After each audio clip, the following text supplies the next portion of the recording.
Hey YouTube, and welcome back to my channel where we talk about motherhood, mental health, and many more. And on today's episode, we will be getting into mental health from my perspective, okay? Because honestly, I'm tired of talking about everybody else and what they did to me. I just want to talk about what my experience was because honestly, that's more important.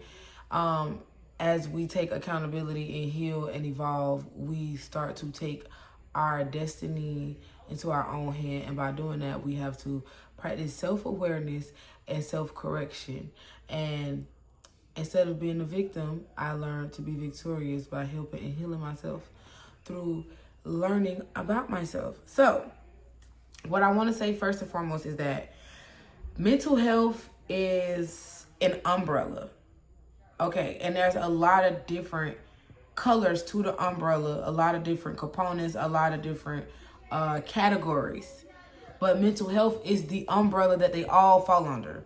And when people say mental health, they mean like, what do you do to actively take care of your sanity and to keep it?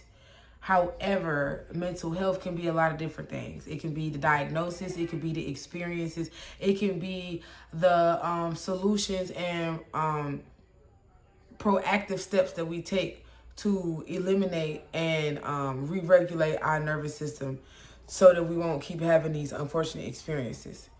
However, for me, in the mental health umbrella, I fall under bipolar disorder.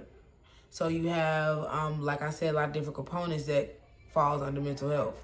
You have the diagnosis, the symptoms, the experiences. So for me, my diagnosis is bipolar disorder 1.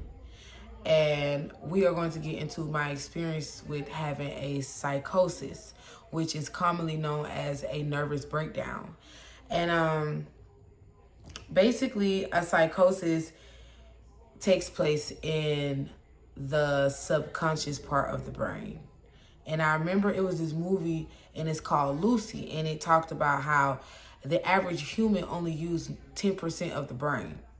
Now, at the time, I thought that was a cool little fun fact, but little did I know I was going to experience firsthand what the other 90% of your brain look like when it's working and you not in control of what it's doing. That is what a psychosis is. When your subconscious takes control of your consciousness. And what makes, on my journey, I'm starting to realize that it's actually irresponsible for us to not intentionally try to understand ourselves better, because when you really get into this journey of understanding self, you realize like you really in control of everything. All you need is the information to help yourself. So because I understand that a lot of us are not in places and spaces where we could take the time to learn these things on our own, and sometimes we have to take other people's word for it. In my personal experience, I feel like me using my own trauma to teach other people is a way for us to be held accountable, but in a way where it's not so harsh and we give ourselves grace. Because a lot of times we will be ignorant to things, and once we're exposed to the information, we feel bad because how we mishandled the situations. But a lot of times we don't realize that we did the best we could with the information and the knowledge that we had at that time while we was experiencing it. So for a long time, I used to beat myself up about what I did, what I said, what I didn't know I did and said, what I can't even remember. And throughout my healing journey, I was able to learn how to give myself grace and hold space for the pain that I caused others and the guilt that I have to work through continuously to not, feel bad about myself as an individual, because that was something I could not control. But in those unfortunate experiences, I was able to realize that I could help a lot of people if I just was comfortable to talk about it. So now I'm at a point where I'm comfortable to talk about it, and we gonna talk about it. So knowing that the subconscious is more powerful than the conscious brain is the first thing that we have to take into account when understanding a psychotic episode, because that is what takes place in a psychotic episode. Your subconscious takes control of your conscious mind.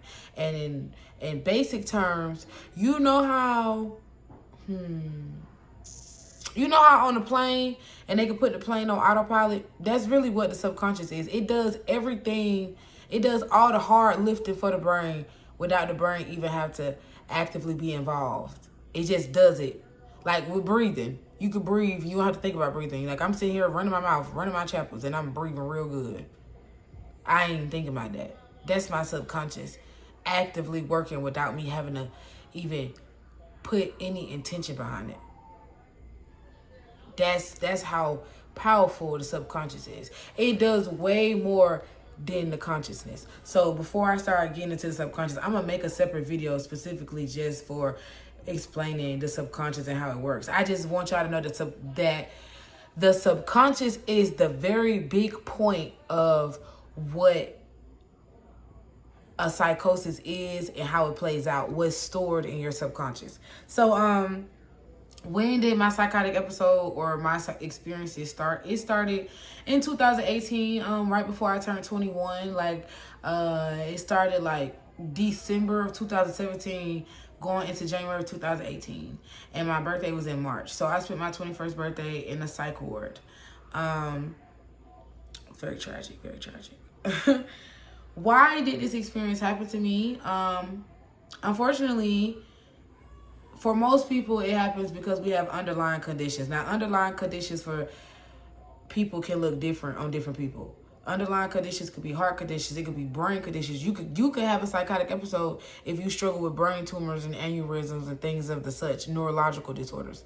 However, for me, I suffered from a psychotic episode because I had a genetic disposition, which was this diagnosis. Well, not my particular diagnosis, but mental diagnosis run in my family. However, I was not aware of it. And it took for me to have the unfortunate experience for me to come to the realization and my family to actually admit out loud that this is something that is normal. And I'm just becoming hip to it. Even when I was in the psych ward, they started calling out family members' names and was asking me like, hey, do you know this person? And I'm like, yeah, like that's my uncle. But they're like, yeah, your uncle been here. Actually, both of them. And your mama too. Hold on, wait a minute. So yeah, that's how it happened to me. Like, they ain't tell me what was up. And I got caught up. And I was stuck for a minute, but I'm stuck in myself. Never mind. I don't even know what that was. But I'm basically healing and helping myself. So that's how it happened to me. Why it happened to me? Because ain't nobody tell me that I was dealing with underlying genetic dispositions. Okay? And how did the psychosis happen to me? It happened because of overwhelming stress leading to major depression. And major depression is also a diagnosis that people can deal with. You have bipolar depression, major depression, all these different type of things. But for me, I was dealing with major depression that was being untreated for a long time.